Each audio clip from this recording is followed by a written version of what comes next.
Welcome back to another episode of Learn Penetration Testing for Beginners. Now, in this video, we're going to use BWAPP, alright, to demonstrate HTML injection vulnerability. Now, as you can see, HTML injection vulnerability is the kind of vulnerability that exists on web applications, right? So when you browse the web pages, all web pages like this one, are composed of HTML tags, JavaScript, maybe PHP and Python on the server side, but on the client side, we see HTML, CSS, and JavaScript, right? So HTML injection is the kind of vulnerability that in which you inject HTML code, right, in the vulnerable parts of the page. Okay, so when we go to the this page here, of course, practice page, vulnerable by purpose, to demonstrate and get you practice to how to use HTML injection and how to prevent it. So basically here we have a form on the page, right? So it's telling us that this page is vulnerable to HTML injection and we need to find a way to inject a malicious code, all right, in order to be displayed on the page. So HTML injection, guys, is the kind of vulnerability where you can change the way the website looks. Let's take an example. And for this purpose, basically, let's launch Purp Suite. And let's configure our browser settings. We scroll down, settings, manual configuration, make sure the IP and the port are correct. Okay. And we're going to go back to Purp Suite, see what has happened. Okay. Next, I don't want to update, start Purp. So Purp Suite now, we're going to use Purp Suite to investigate what are the vulnerable parameters in this page in which are susceptible to HTML injection. So we go to proxy, we make sure the interceptor is on, and we go back. Let's type something. Let's say my name, and here's something like 4.5. Let's go back to the interpreter, the interceptor, sorry, and see what we got. So here we have a GET request, as you can see, GET, and the HTML gets here the file that handles the request. We have two parameters. We have first name and we have last name. And we have the form submit. So basically, this is the request, right? And the parameters to test here are the first name and the last name. So basically here we type something, right? And let's forward. And we see here, welcome, model 54, right? Now, this page suggests that we have HTML injection vulnerability. Now, in order to try that, we need to send the request again, and we need to play with the parameters. So here we have a PHP file that handles the GET requests with two parameters. We have first name and we have last name. So to test for HTML injection, let's inject some HTML code here. For example, we can type P for paragraph, and we're going to type, instead of Motasem, we're going to type another name like hacker.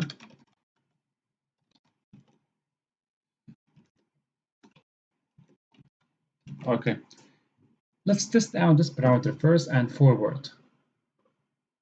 So we see here hacker has been printed out, right? So which means that whatever we put or whatever we inject here as a value in the parameter first name, it will get executed, displayed, or in the page here, right? If it is HTML code, it will be displayed here. Let's try something else. Let's re-request the page and go back. So here we can also type something like, let's try JavaScript code. What do you think? If we try some JavaScript code, like, let's go back, okay, here, and we type like script, and then we can type alert, document.cookie,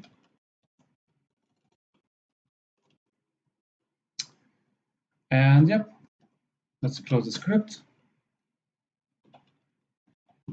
Okay, Now we should get the cookie of the current user displayed back to us. So we're going to click forward, and here we have the cookie of the current user, right? So what we can do here, guys, since we have a variable parameter in the page, let's test out the other parameter, which is last name. Let's send the request again. And let's see here if this parameter is also vulnerable. So we can type the same script, alert, and here we put like vulnerable.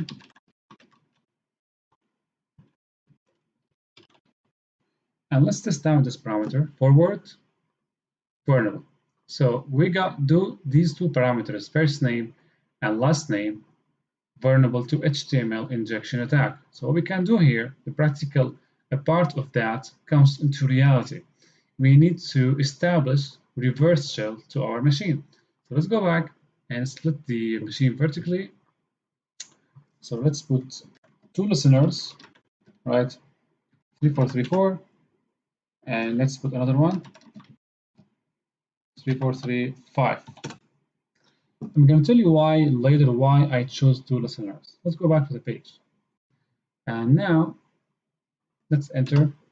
Now my goal, guys, is to put reverse shell into place of the first parameter and the second parameter. Now, in order to achieve that, let's go back to the interpreter, the terminal, and in here, let's write some code, HTML code, in order to replace the value of the vulnerable parameters with our code, right? So let's go to desktop, cd home. Okay. Now,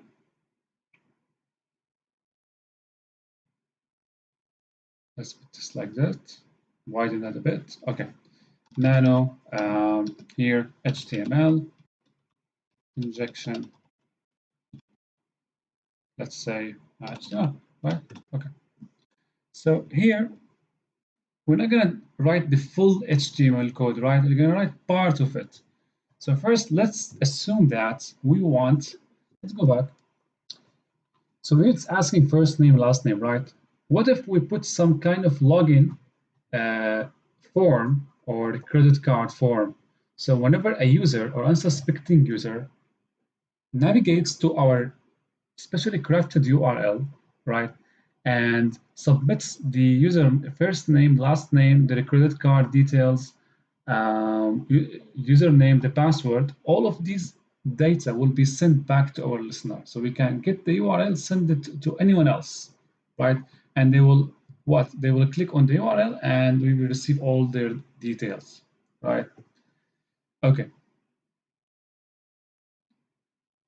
Let's go back now to the listener, to the terminal now, I guess. Okay.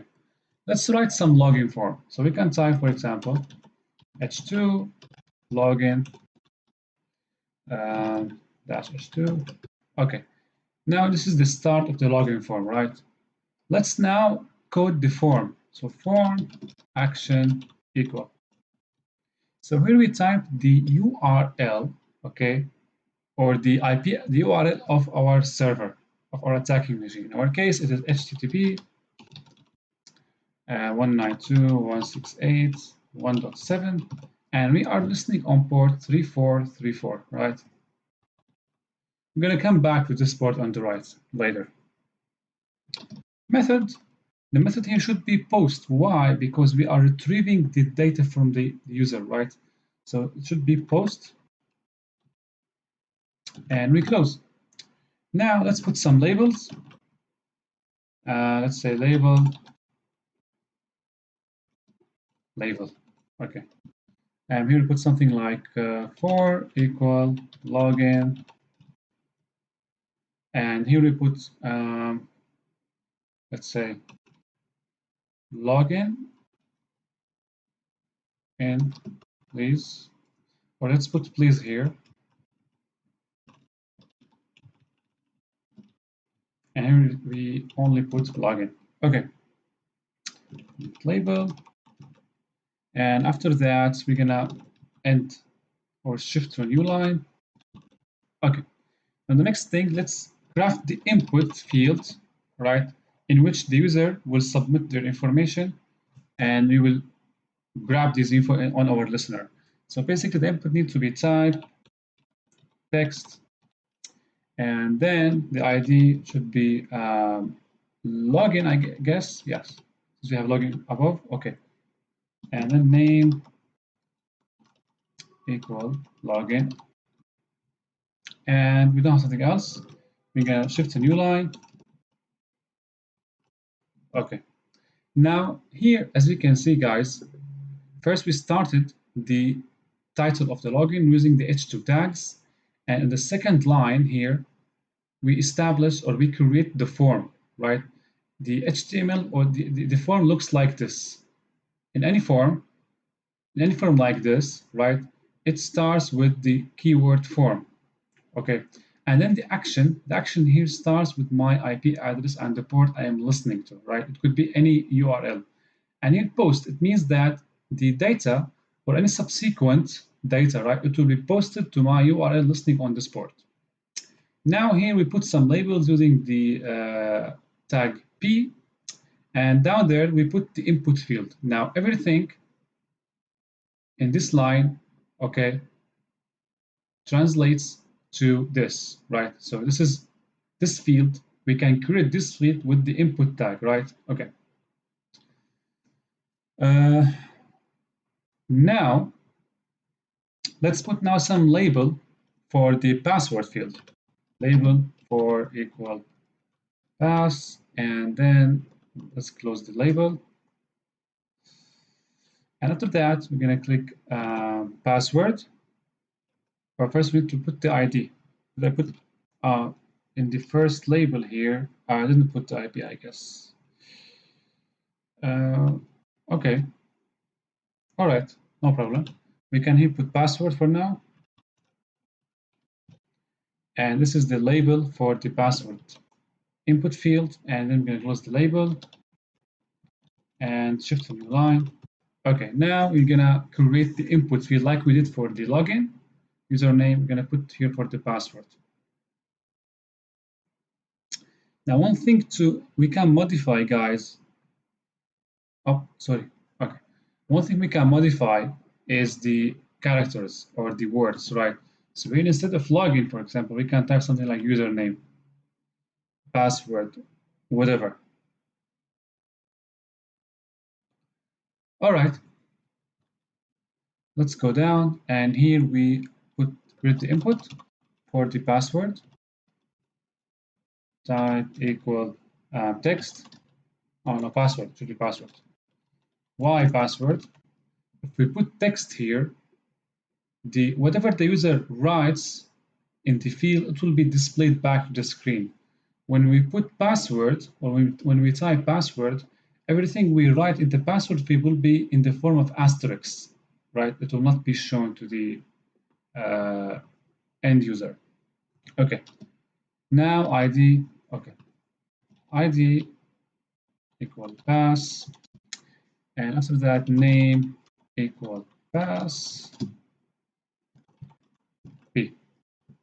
Okay, now we need to take care of the button. So we need to put a button like submit form or login or whatsoever. So when the user clicks on that button, their info will be sent to our machine, right? Okay, now button type equal submit, and then name equal form. After that, the value should be submit. Now let's put here submit, something like submit. You can change the text, of course, to whatever you like. But here I have a problem. All right, now let's close the tag. And at the end, we finish with the form. We close the form with a slash form tag. Okay, we can save that. But in our case, we're not gonna send the file. We're gonna grab that, copy paste. Let's go to the browser and replace. Let's go to the parameter, the file. Let's take the login please here first, and replace it, of selection, go back and to our interceptor, and here replace the value of the first parameter with the crafted code, paste from file, okay. Okay, let's go back to the file and let's grab the rest of the code and replace it with the second parameter. This one. Okay, now all we have to do is to click submit or forward. Bad request. Let's go back.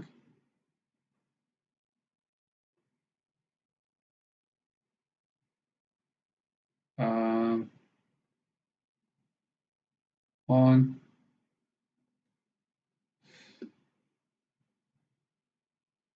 So let me remove all of that and put the last one. Okay, and then we go back. Take this.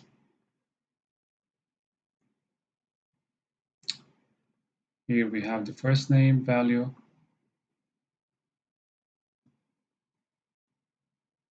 And then we're gonna forward. And again, we got by request. Okay, so let me disable the interceptor here. Oh, okay, let's go back and let me try pasting the code without Burp Suite. So login, please. Let's modify that live on the URL, right? So here, paste, and the login.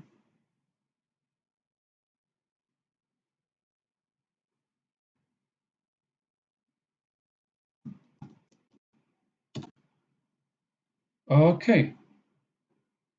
So I know it's kinda okay. So we got the login form here, but we gotta have some labels that have been displayed. We can remove them, but the most important is, as you can see, whatever we type has been displayed to the user, right? Now, what you can do here, you can take the URL and use URL shortener and send it out to everyone you want to crack their details. Of course, they will see this page, right? And they will log in. Let's see what will happen. So here, let's collapse this terminal. I don't want it. And let's make these equal in width. Okay. Now here, let's type something like Motasem, my name, and some password like 123456 and submit. And on the left, so my terminal here, as you can see, I received the data. The login is Motasem and the password is 123456. So here, when you send the URL to one of your friends or to a client you are testing for social engineering attacks, if they submitted the form, they will see or you will receive their details, right? Without them knowing that, as you can see, the page now is loading. So the client or the person will sense something wrong, right? So what they will do, a typical user behavior is to stop this and refresh. And here, if they submit again, let's try again. Submit. Oh, okay, let's cancel the Purp Suite. Let's go down, settings. You can absolutely use Purp Suite, right, for this. But also for this scenario, you don't need it. But I wanted to use it so I can demonstrate to you how you can intercept parameters and play with them using Purp Suite. Okay, let's go back, refresh the page, and try to log in. Test. So you have unable to connect. Why? Because the port 43, maybe the listener has been ended, as you can see here.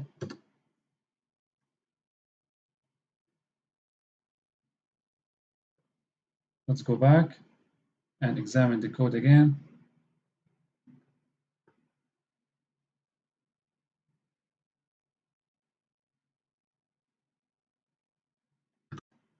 Okay, test.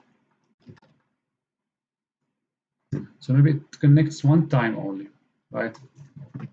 So here you see, receive the details. Now, a practical scenario of this, guys, is you establish many listeners, right? So the first one, you send this listener to a person you know. Now, the second listener, here what we're going to do, guys, we're going to change something in the URL.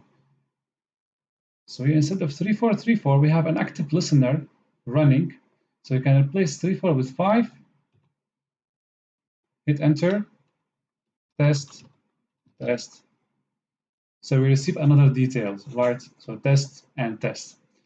So in a real case scenario, you're gonna establish many listeners, guys, like 1, 2, 3, 4.